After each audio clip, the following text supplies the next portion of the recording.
But I would say to my friend from Kentucky that just because you say something doesn't make it true. And our friends on the other side of the aisle seem to have a habit of repeating things that have been completely refuted by every fact that there is.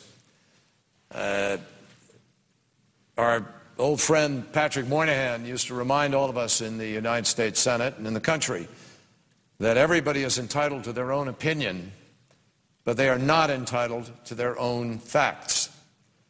John Adams made that famous statement that facts are stubborn things, and facts are stubborn things. The facts are that this treaty is not being rushed. This treaty was delayed at the request of Republicans. This treaty was delayed 13 times separately by Senator Lugar to respect their desire to have more time to deal with the modernization issue, which the administration has completely, totally, thoroughly dealt with in good faith. I'd like to know where the good faith comes from on the other side occasionally. They put extra money in. They sat and negotiated.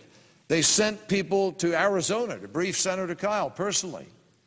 For weeks, we delayed the process of moving forward on this treaty in order to accommodate our friends on the other side of the aisle. And now, fully accommodated, with their requests entirely met, they come back and say, oh, it's being rushed. Well, Mr. President, today marks our 6th day of debate on the New START Treaty. That's a fact. 6 days of debate on the New START Treaty.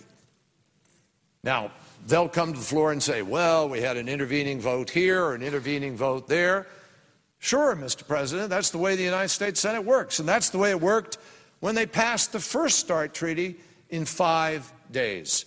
We're now spending more time on this treaty than we did on a far more complicated treaty at a far more complicated time. And the fact is that if we go through today, which we will on this treaty, and depending on what happens with cloture and when the other side decides they want to vote, we can be here for 9 days on this treaty, which is more time than we would have spent on the START Treaty, START II Treaty, and the Moscow Treaty. The time it took other senates to deal with 3 treaties, these folks are complaining about for the time to take 1 treaty, and it's going to be more time. It's astounding to me, and I hope people in the country will see through it. When the leader comes to the floor and says that our national security is being driven by politics, we really need to step back for a moment and calm down and think about what's at stake. This treaty is in front of the United States Senate not because of some political schedule. It's here because the Republicans asked us to delay it. We wanted to hold this vote before the election. And what was the argument then by our friends on the other side of the aisle? Oh, no, please don't do that. That'll politicize the treaty. And so, in order to not politicize the treaty, we made a decision on our side to accommodate their interests. Having accommodated their interests, they now come back and turn around and say, oh, you guys are terrible. You're bringing this treaty up at the last minute. I mean, is there no shame ever with respect to the arguments that are made sometimes on the floor of the United States Senate? Is the idea always, just say it, say it enough. Go out there and repeat it, and somewhere it'll stick. Maybe in the right-wing blogosphere or somewhere else, people will get agitated enough and believe somehow that this is being jammed. This treaty's on the floor for the 6th day. It's a simple add-on treaty to everything that has gone before over all the years of arms control.